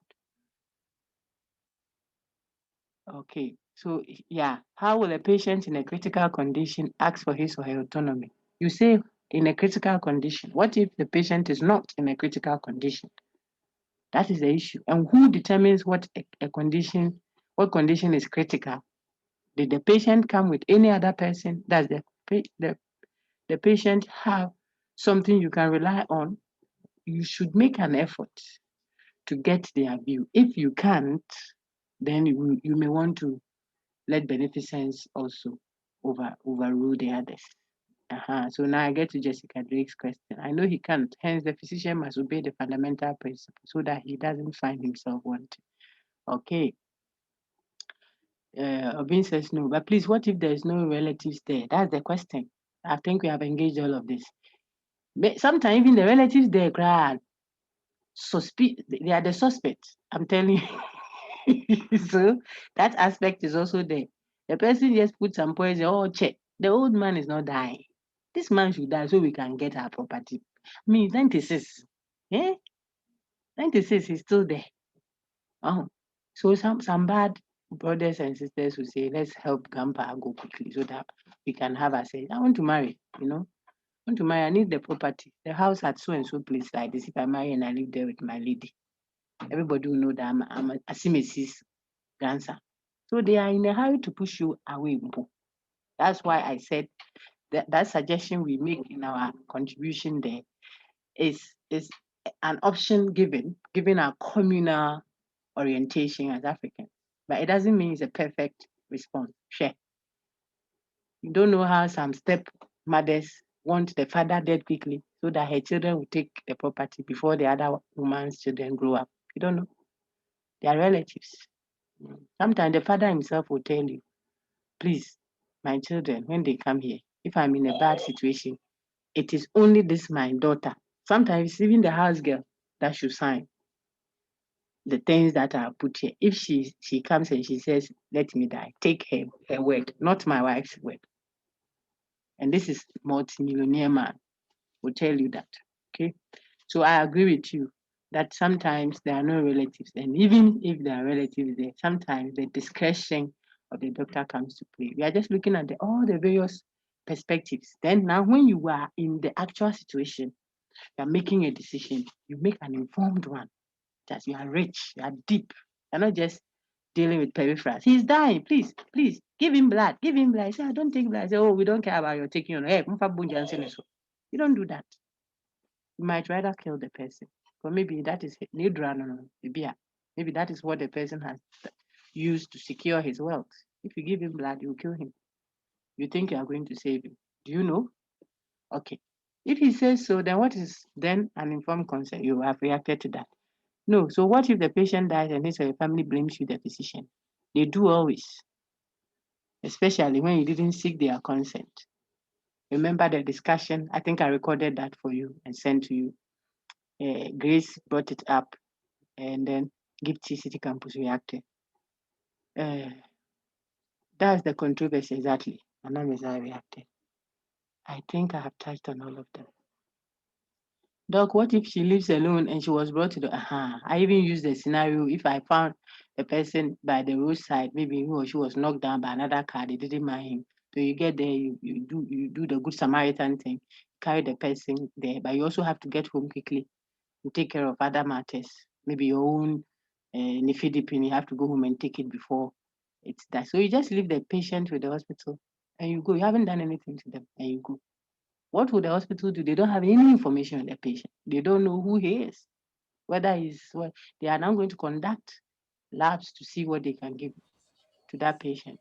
No family member, no ID card on them, no health insurance. Ghana, to our system is now that is getting better, where you can enter someone's name at least or car number, and perhaps it can link you to some other information about you. But even that, perhaps there isn't time. He needs an immediate operation on the heart before something clots and then he dies. You can't be talking informed consent in such a scenario, you see. See how I play the devil's advocate. I go here, then I come here. Then you have to let beneficence rule.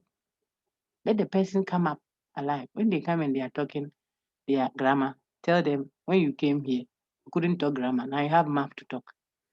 Doc, I want to contribute to summarize Plato's allegory of the cave. Oh, Daniel, please go ahead. Hey, Doc, you Mati. Daniel, go ahead.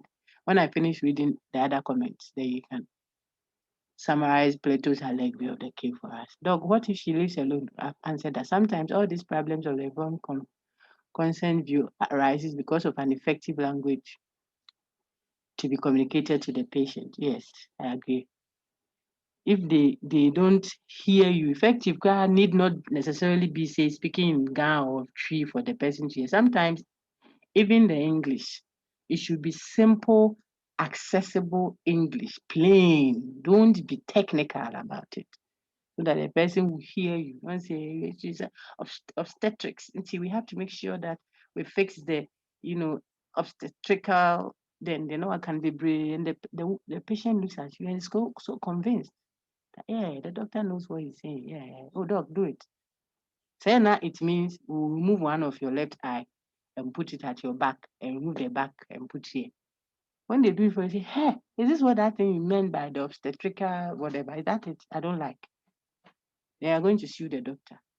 The consent was given, but it wasn't informed. It wasn't based on information. So you can be found wanting. Doc, please touch on the subjectivism. When you say touch on, then something is doing me. Yeah, Habibi, hear me. What is touch on? I have touched on it. I've given you a whole lecture on it. Video. I want you to tell me what you don't understand. I won't do the lecture again. Please. I have engaged the recording though, but please throw more light. But I also threw some light on it during the interactive sessions. And I've given you the readings on that. And you can take your questions also to tutorial. The subject. There's even an interactive session that was recorded on that. The emphasis was on that a lot. It was City Camp Gifties classes section. So I even labeled that question and answer time. I put under it emphasis, objectivism, subjectivism, or something like that, and uploaded. All those things I have given to you. If you go to the playlist for PHCL 102, everything I have uploaded there is good for every student of the course, whether main or City Camp. That's why I put it there. It's an additional content, so you should engage it. The subjectivist says what is right or wrong is determined by me, the subject, I. I determine that. The relativist says what is right or wrong need not depend on me necessarily, but depends on my culture, for example, or my religion, or my social setting, etc. So it makes the relativist makes right or wrong what relative to something, dependent on something, but not me necessarily. It is a collective, a sub group. That's why I say depends on the context that we are using.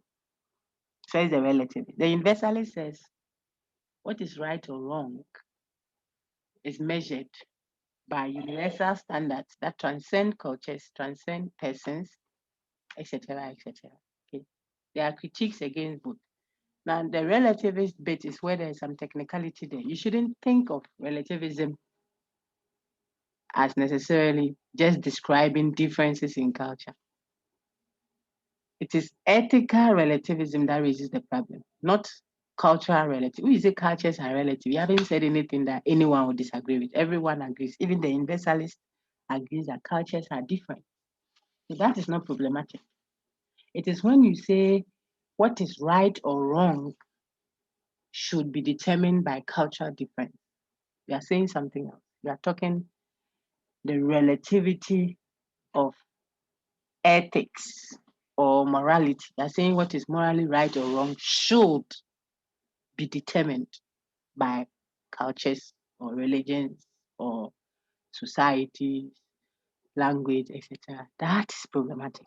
That is problematic because then if my culture subscribes to something that your culture says is wrong, we are both right. So when I see you and you are daily bread for me, because my culture endorses eating human flesh, killing indiscriminately, and eating human beings. Suppose in my culture we do that. When I see you are food for me, you have to allow me to cut you into pieces and put in my bread as sandwich and eat.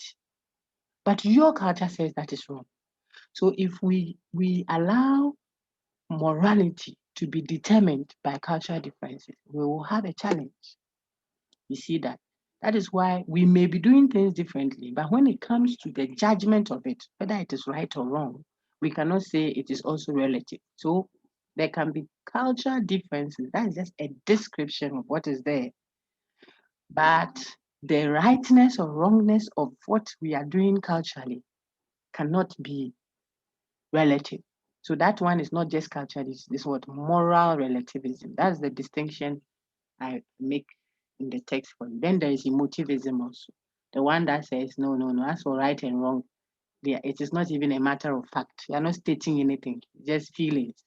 So when I say, don't insult your mother, or it is wrong to insult your mother, it is equal to saying, Ajay, ouch. There is nothing meaningful cognitively about it, says the emotivist. They even reduce morality to nonsense. They think there is nothing meaningful cognitively about moral claims and metaphysical claims, etc. Okay, so that should summarize all these things I've said. Have already been said several times. You are just going to give yourself more work because if I upload this also plus the morning sessions on, you will now have 2 extra videos to listen to. Okay, so let's work that way. Engage what has been put there. You do fine. Paco says, I know questions will surely come from that. I'll ask you questions from all that we have done. You will just meet only 10 of them. Another person will meet another 10. Right? So you don't know which one will come to you. That's the thing. All multiple choice questions. That's why you should engage. Should engage all the topics so far. When I say topics, that we have done 3 main topics. What is philosophy? How to do it? Blah blah blah. They are all under what is philosophy. We have done ethical questions. That's the next topic. And then metaphysical questions. That's the next one. But they have been presented in ways that will be easier to absorb. So under ethical questions, we have seen utilitarianism, deontology. We have seen subjectivism, emotivism, what we just said, universalism and relativism, the 2 ways of thinking of relativism, the one that is admissible and the one that cannot be admitted, ethically speaking. All of that, another session. We have looked at informed consent, beneficence, non-malfeasance, autonomy, and other discussions around that. We even introduce ourselves to the question of ethics, how some ethical questions overlap. You see, the fact that something is ethical may not necessarily mean it's legal, and vice versa. Some may be religious, not necessarily ethical. All those discussions are there. There are things that if I was teaching you in the lecture, I would have said as part of introduction. So, when we are having ethics, you shouldn't think that what is religious necessarily is ethical, because there are certain practices that may be religiously acceptable, but not ethically. Ethically means when it comes to the rightness or wrongness of it, when we are interrogating it, we may have problems with it. I could have just said that in 5 minutes or 10 minutes to introduce the main session, then go on to give some examples of ethical issues. Then I'll discuss informed consent a bit. And I'll say we can even talk of the business ethics. In a business setting, how do you make decisions? Will you look at the consequences or you look at the rules surrounding that? Then maybe we'll end with different ways of establishing the moral standards that ground our actions. Will you focus on the subject, myself, or the religion you belong to, relative, or your cultural background? You know, Tokosi, you know, a small child born today, as I know it, if I'm wrong, then tell me, would be groomed to come and grow and pay the debt of her father or grandfather or great grandmother who went to borrow something and didn't pay. This child will have to go and live with a priest. She's just born today and she already knows that she's growing up a fetish priest or something. That is what I asked my colleagues who went to do that research. That's how they explained it bluntly to me. I mean, how can this be right? That the fact that the culture practices it means let us be, this is how we do our things, don't come and impose yourself on us. But this is somebody's right. You are just infringing on like that. Was she the one a great grandfather was stealing that goat or borrowing that money that he didn't pay? Why should she come and pay for it? And look at how she used to pay for it. Join some 3 or 4 wives already to marry some 72-year-old man without a teeth, for example, respectfully. Please go get your size. Let me be. Okay. So you cannot say that the culture practices it, so we should let them be. We may say, yes, there are differences in how we are all doing our things, but we can judge by appealing to some higher standards than what the culture practices. And what standards could that be? Our common humanness, for example, may prescribe some universal values that we may have our own practical interpretation of it per culture, but the principle or the value cannot be different. So we can't endorse indiscriminate lying, etc., etc. And that is what. So you see, in one lecture, I could have done all the ethical discussions we've had in one. Then I'll tell you. So I could ask you this or that or that, depending on the question asked. Is it deontology, consequentialism? Is ethical. Is it informed consent, beneficence, non-malfeasance, malfeasance? It is ethical. Is it subjectivism, objectivism, relativism, emotivism? It is still ethical.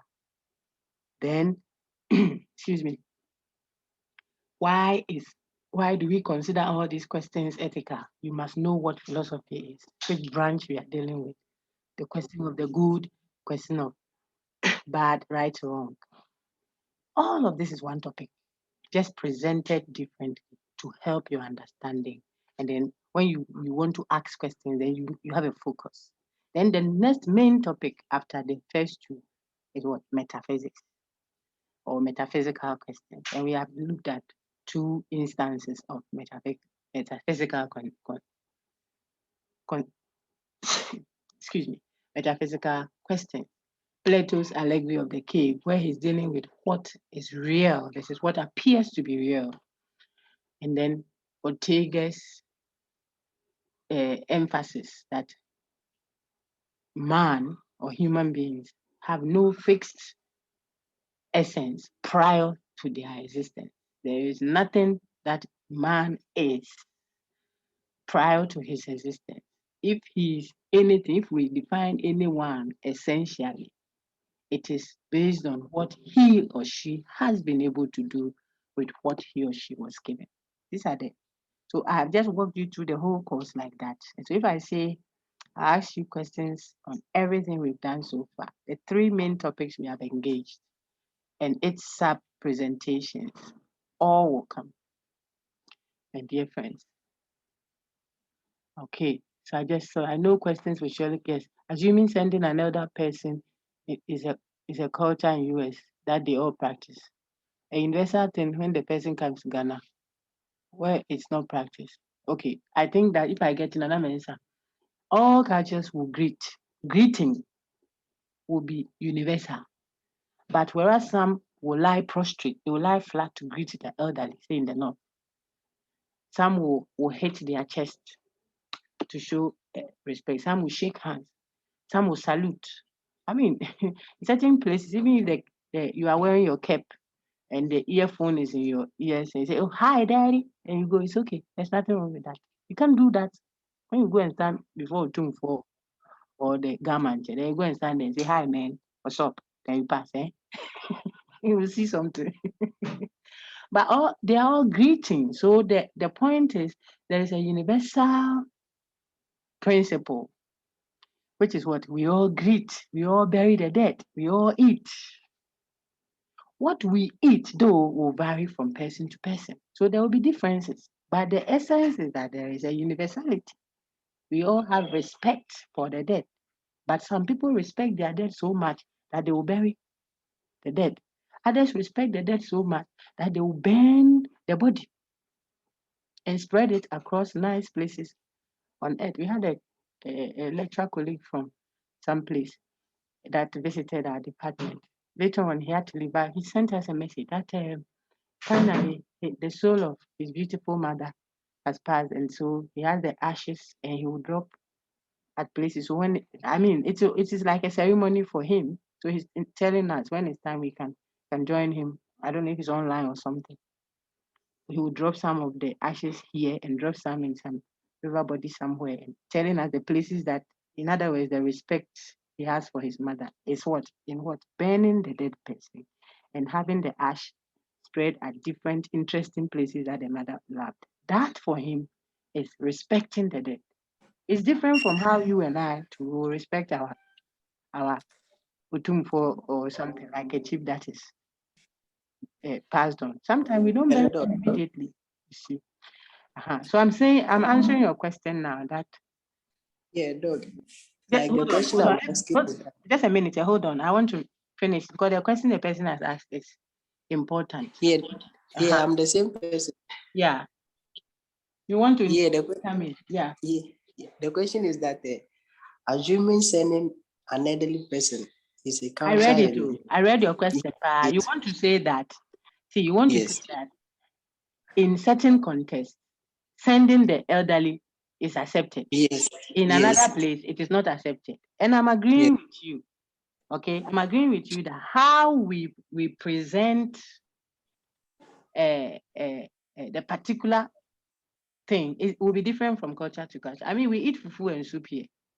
The white man doesn't eat fufu and soup. So that one is not an issue at all. The issue is when you say that, therefore, there is no universal principle, we will have a problem. The universality is that everybody greets. Everybody respect. Every society says respect the elderly. But what they call respecting the elderly is different from place to place. That's what I've been going around with several examples to show you. So for the American context that you refer to, sending my father to buy me something doesn't mean disrespect. You don't see anything wrong with that. I even went further to say they can wear their cap in class and use their left hand to raise their left hand and say, "Excuse me," and they are addressing the lecturer. And it is not considered as rude so far as the system interprets it like that. But the principle is that they regard the elderly, they respect authority. But what they mean by respecting authority will vary from person to person, from society to society. So there will be differences. Okay, you can send in an African setting the elderly person. In fact, the woman can talk. I told you some churches in Ghana, the woman can stand in front of the pulpit. If you stand there, the Holy Spirit can descend in that church. If I mention names, you ask your friends. The woman cannot stand on the pulpit. Meanwhile, the Bible writes it clearly. If you ask me now you see that I'm being defensive, that there is no male or female. There's a place for each. But when it comes to some things, you can't demarcate any longer. But that's what the person insists on. So here, I'm showing you, we all value, we all respect, we all greet, we all, the example you gave, we give respect to the elderly. But the American society, like you are referring to, that specific one, will not see anything wrong with what? With the boy saying, "Daddy, get me the water from the fridge. Hurry up, please, Daddy. I'm missing it." And that is not rude at all. Let me say, yeah, when you come to Ghana, go and stand in front of a Otumfo or give me another or the new Dagbon King. Go and stand there with your earphone in there and say, "Amen, Gamanche." What I say? If you're a white person, they might overlook it because they will think you don't know. You see? But if you are typical Ghanaian like me and you with our black skin, then we go and stand there. Yeah, man, yeah. Go, speak on, man. Go and do that. Whether you come mouth, So it means that we all have that value, which is what? Respect the elderly. But its particular presentation will differ. We all eat. The principle is every parent give food to their children. That one will be universal. What you will call food will be maybe when upon chinkaka. Dog, Another person will call food will be frog with dog. cockroaches on the plate and a slice of whatever neem tree Dog. leaves on the plate. Frog sitting here, cockroaches by its neem tree. That's a delicacy for that person. Did I mention who? Nagana, don't Dog. think Yes. that. Hello, Chinese dog. people, I know it. Yes, sir. Go ahead. I've answered your question. The one who came earlier. Go Yeah, ahead. please. I want to ask something. Yeah. Hey, what is Assuming your that bow? My American, time is up. Okay, you finish. but dog, I'm assuming the American child comes to Ghana here, and Yes. the person is insisting on his or her subjectivity, saying that in our country this is what is done. So And then what go to your should country. When you go Ghanaians do? to Rome, see, when you go to Rome, you do what the Romans what? Do what Romans do. Aha. Yes. Do what's wrong with Aha. yeah. So that is why the relativist, yes, I'm making it. The relativist will tell you that you cannot come to someone's and come and impose what you think is right or wrong. Do you know that before our chiefs, for example, you can't wear your full cloth. Even if you're a chief, you have to remove the cloth from your shoulder when you stand before the chief. Let alone going with jeans and kambu and what have you before a chief. But if you are a researcher, a student from University of Ghana, they might overlook that for you so that you go and because you don't understand the culture. So the point, what is right or wrong, ethically speaking, morality, cannot, says the universalist now, I'm speaking as a universalist, cannot be dependent on the culture. But cultures will be different. How they do things will be different. But the essential universal underpinnings cannot be, according to the universalists, they claim cannot be defined per culture. So that is where the tension is. That's why it's a philosophical issue. Like the question you are asking. Because if Yes. you made it relative, I asked you a question. So my culture says it's okay to eat human flesh, especially the ones that are fair in complexion. To channel abenkwan, when you see the person passing, then you remember that you have to do abenkwan today. This is good meat. The way you and I, when we see akrantie, they are holding it by the roadside. You know akrantie, cat. Then you head. Those who like fish, if you see salmon, that and you say, wow. They call now. So the person, when he sees you passing in their culture, you are deliberate, you are like sausage. If we allow every culture's practices, take note, to be the decider of what is right or wrong, then feel free when you go there and they cut you into pieces. Amazona, they see you as food. You cannot say that it's so wrong what they are doing. Let them cut you. What should they eat? You are their food. But the reason why we will raise an objection is because this one has implications on what? Human life. So they can't say it is their practice. This one is undermining someone's right to live. And we also have subjectivism. So what of the person they Subjectivism want is to the cut one in that this time? I say. Subjectivism is I think that rape is nothing. After all, I said that in the video. When I rape you, you Yes. can you and go. To me, I don't see anything wrong. I'm the one who decides what is right or wrong. So if I think Yes. when I go around raping you, my brother, when you take care of your daughter and she grows up, or your own lady, if you have a fine lady with that, you can't even touch her hand. Every day trouble. What teddy bear, pizza, Sarah, you can't even touch her hand. Then some brother thinks in his subjective view, rape is nothing. It's normal. What? So he comes to rape the lady. You think it is wrong. He thinks it is right. Should we allow everybody to have their view in the name of subjectivism? No. There'll be chaos. We won't even exist to say no. By now, we have all killed ourselves already. That's the problem. So you see, when people present their views, you have to interrogate it. The universalists will have a challenge because there are certain things that seem not to apply universally. But what about relativism? Would that be an alternative? Nazi, I told you about the Nazi rule, German Nazi rule. It was the law then in Germany that every person that you find to be a Jew should be killed. That was the law. It was correct. It was right for their state then. Does it make it right in itself? I refer to Martin Luther King Jr. in the then America, where blacks could not mingle with whites.